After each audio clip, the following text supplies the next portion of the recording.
What's up guys, welcome back to another video. This is a reaction to why the world should fear dolphins, not sharks.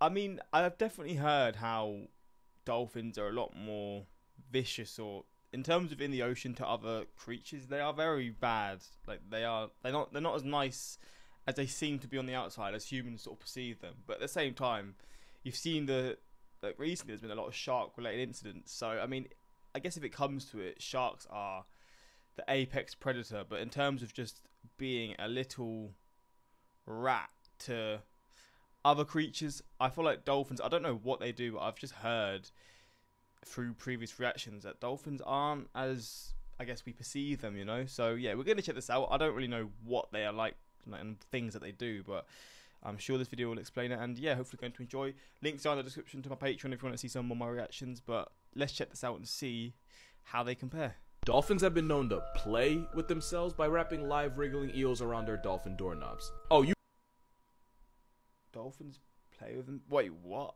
You know it gets worse. Dolphins will also divorce a fish's head from its body and then use the disembodied fish head as a fish light. There's videos. As a fish... Wait, what? Wait, are dolphins the only other animals that enjoy sex other than humans? Because I swear other ones, they don't actually get pleasure from it. It's just the sort of the cycle, the nature. But dolphins enjoy it, right? So them doing this kind of stuff, oh god. The disembodied fish head as a fish light. There's videos. I'm not gonna show you, but they're there. Dolphins can catch feelings for humans to the point where they get jealous. In 1994, a man got vibe checked so badly by a dolphin that he ended up dying of internal hemorrhaging. The reason? The dolphin saw him around some women that he liked and felt some type of way. The man broke his heart, so the dolphin broke his ribs and then punctured his lung for good measure. In 1965, Margaret Lowe was part of an experiment where we tried to teach dolphins English, and to get her dolphin to focus, the dolphin didn't apply, but he got a job. The experiment was cut short because it turns out unless it's shooting oil, playing tug-of-war with a dolphin's baby leg in a government-funded experiment is a terrible career move. After that, the dolphin got depressed and unsubscribed from life. Yes, capital S with a side at the end. Workers at a Florida research center smiled as they watched a bunch of dolphins play volleyball, and then stopped smiling when they realized they were just smacking around a baby shark, to the point where they had to go in and rescue it. Male dolphins will form gangs, kidnap a female, and hold her hostage, and then proceed to run through her like a track meet in violent choo-choo parties that can last weeks. And these water Weinsteins will tail smack her to keep her in line. If she tries to escape, they'll just chase her down. Dolphins only exist to serve the will of Satan. They say what you will about sharks, but Jaws would never. Okay, so I wasn't gonna talk about this, but Hank brought it up, so I'm not responsible. Hi, the children, this is the only warning you finna get. Okay, so I'm pretty sure the blowhole thing he's talking about is this godforsaken what the right here. So the fact here is that Amazon dolphins are believed to have, I'm gonna call it bowling. These dolphins are believed to participate in gay bowling matches, but instead of a lane, it goes down their blowhole. Now, in case you're confused about how dolphins, you know, dolphin, they kinda need that to breathe. So this is basically like taking one up the nostril and then feeling it in your lungs like Cali Green. And considering dolphins will use live eels and decapitated fish heads as toys, I had no problem believing this. However, I was researching this because that's what they fuck the blowholes. How they... Oh my god. We're a minute 55 in and I'm already understanding to a full extent why they should be more feared. They are sex pests, man. My life has become. And I read that a dolphin research associate had said that he had never seen a dolphin violate another's blowhole like this. Also, fun fact, dolphins can't breathe through their mouth the way we can. So doing it up the blowhole would be like you holding your breath the next time you go bowling. Especially if since water starts rushing in, the dolphin could end up drowning. So yeah, I don't know if this is true. But my theory is that it doesn't happen often at all, but once in a while a dolphin will go bowling down the wrong lane. Also, since male dolphins will violate each other to assert dominance, I can promise you that whatever the hell this is, consent was sold separately. Also, if this has only ever happened once, it's already happened too often. Moral of this video, there is no safe way to explain my search history. Here's something about SpongeBob you probably didn't know. So you know how they live underwater, yet there's a whole beach for no reason? We were all like, how is there water underwater? Well, there's actually such a thing as underwater lakes and rivers. In places like the Gulf of Mexico, seawater will often rise through the thick layer of salt that you'll often find at the seafloor. The rising water dissolves the salt layer, causing it to collapse, all while forming a depression. And of course, the dissolved salt makes the water in the depression denser than the seawater surrounding it, which is how you can end up with a river or lake in the ocean. Some of these underwater rivers can actually be a few miles long. And underwater rivers, which are really just a mixture of saltwater and hydrogen sulfide, behave and flow as normal rivers. Now here's where I f you up. These underwater brine pools are 3 to 8 times saltier than the seawater around it, which is why animals like this eel that get too close can end up getting toxic shock while getting trapped inside. So in a weird way, it's actually possible for underwater animals to drown inside these brine pools. Wow. This eel got lucky, but normally most animals that mess around and get that close don't come out alive. Moral of this video: Hillenberg was a genius. And just because of this comment, I'm finna y'all up. First of all, this is a giant Pacific octopus, and yes, they can weigh up to 600 pounds. That's more than 2 washing machines and heavy enough to get a show on TLC. Also, octopus have no bones at all, and they don't have any air bladders or gas pockets, which is how they can survive being at the bottom of the ocean without the water pressure turning them into a chalk outline. If you tried to live with an octopus, you'd become an Instapack because your lungs would fill with blood and collapse as your body literally folds on itself. And fun fact, actually mildly disturbing fact, look at your door. No, seriously, look. An octopus that weighs the same as 2 shacks could fit under your door and crawl into your room. Since they don't have bones or bladders to hold them back, a several hundred-pound octopus could fit through a passageway not that much bigger than a quarter. Now, obviously, not all What? Is that true? octopus tip the scales at 600 pounds, but all octopus can fit through things that your mental health probably isn't prepared for. That and the fact that octopus are probably the smartest things in the world that don't have a spine is how octopus can escape anything that wasn't built with them in mind. It's how Inky the octopus escaped an aquarium and it was never heard from again. It's also how this next video exists, and you're welcome in advance. Allie. Oh, never mind. He is kind of squeezing. Oh my gosh. No, Just hid in the side of the boat. No, I'm not doing this alone. What's up, dude? Yo, so there's this video going around TikTok and everyone expects me to address it. I mean, your face isn't in it, so just say you were hacked. What? No, not that video. Oh! Not like the weird-ass ocean demon thing. People want to know what it is, and I am not strong enough to handle it alone. I mean, it's definitely some sort of primate with the forward-facing eyes like that. I could see how people think it's a weird human demon thing because it doesn't have any fur. See, now that's what I thought. I figured with the skull structure and the canine teeth, whatever it is, or It's a monkey. it's probably an omnivore that just ate whatever it felt like. Kind of like us. And he said it was found on the coast of Panama, right? Yeah, it was in like Playa Vinal in Panama. Also, it had these long, lanky arms that was like almost too long for itself. Like Kevin Durant arms on a Kevin Hart body. I mean, it's hard to tell because it's so washed up, but okay, primate on the coast of Panama and super long legs.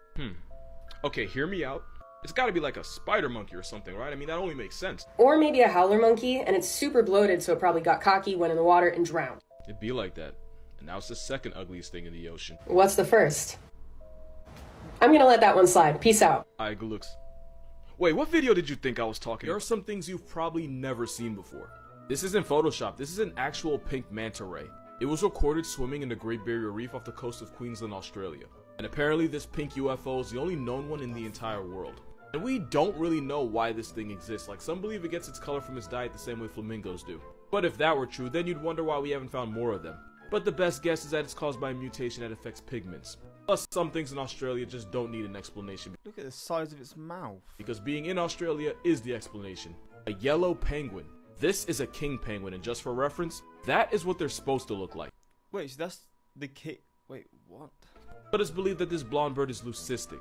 And leucism means this penguin doesn't have the melanin needed to grow black feathers. And in a colony of more than 100,000 other penguins, this was the only blonde. And normally standing out that much is a great way to end the day as a seal's chew toy. That being said, she seems to be doing alright for herself. A completely white moose. This bull moose went viral in That looks class, though. That looks like it's like a mythical creature. You know? Sweden for being whiter than the Brady Bunch. And like the penguin, this Caucasian tank is leucistic, not albino. A big difference is an albino would have pink eyes, but this moose has brown. And normally wearing white in the woods is like wearing a target on your back while walking through a shooting range. Yeah. In a lot of places, the white moose are protected by law. The MOCs, they can go themselves.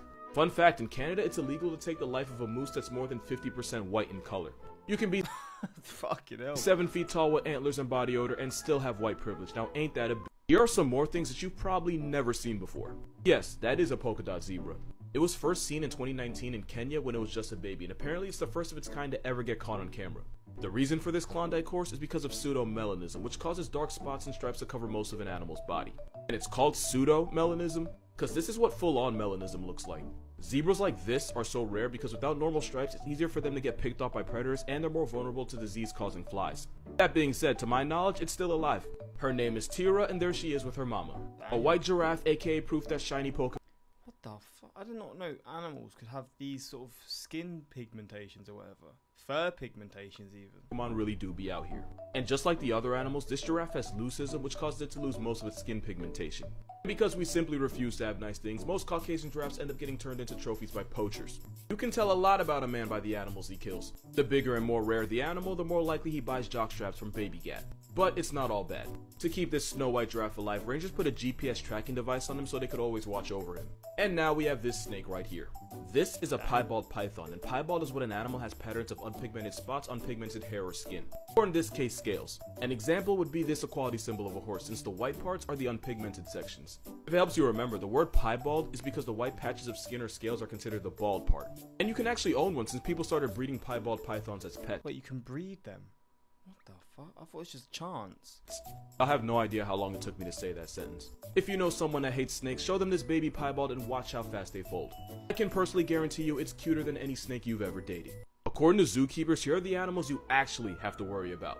Zebras are fundamentally problematic, and they cause as many injuries to zookeepers as any other animal. They're not just horses from Africa, they're Oreo donkeys that share an area code with lions, leopards, and hyenas. All that generational trauma has made zebras aggressive, stubborn, and worst of all, unpredictable. If a 900-pound male zebra has a temper tantrum, one kick can shatter your ribs and one bite can destroy nerves in your hand. Yeah, there's a reason we can ride horses but not zebras. Anteaters are dangerous for the simple fact Anteaters are dangerous. that they're blind. Anteaters are legally blind, and unless you're right in its face, it won't recognize you, and if you're just close enough, it can barely make out fuzzy images. But being blind in the same neighborhood as jaguars breeds trust issues, which is why if the anteater feels even slightly threatened, they will swing on you. Those hooked claws can easily tear through your arm, and Oh, they got big ass claws. if they manage to cut one of your arteries, it's up for you. One zookeeper in Argentina got put on the news after a giant anteater slashed her stomach open and she bled out. Oh my Yeah, God. they don't play. No, this is not a joke. It's because monkeys like tamarins are cute. So cute that some people forget that they have razor sharp teeth that can break skin. That and the fact that people are dumb enough to stick their fingers in cages is why if you ask which animal sent the most people to the hospital in the Jersey Wildlife Trust, you'll see this ginger monkey's mugshot. What's a hill that you're willing to die on 1,000% of the time?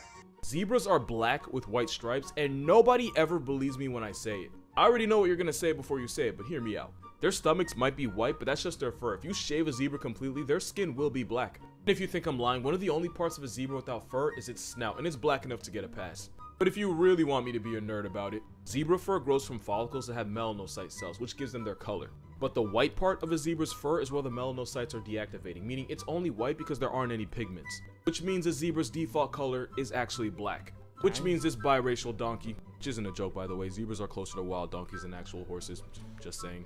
The Oreo donkey is actually black but with white stripes. But honestly, I didn't even need to make this video. This one was voiced by Chris Rock. That's literally all the proof I needed. I know it's a small hill, but I'll still die on it. Well, there we go. It didn't really. It was what the first 2 minutes were on Dolphins, but you know what? I'm not going to complain. I do enjoy these videos. They're just fun. It's random facts about animals, isn't it?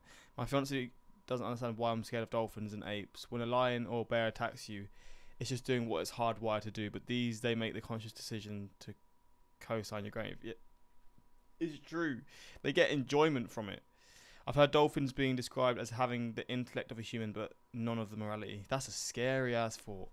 That's a scary ass combination. But hopefully you enjoyed this reaction, and yeah, until next time, subscribe.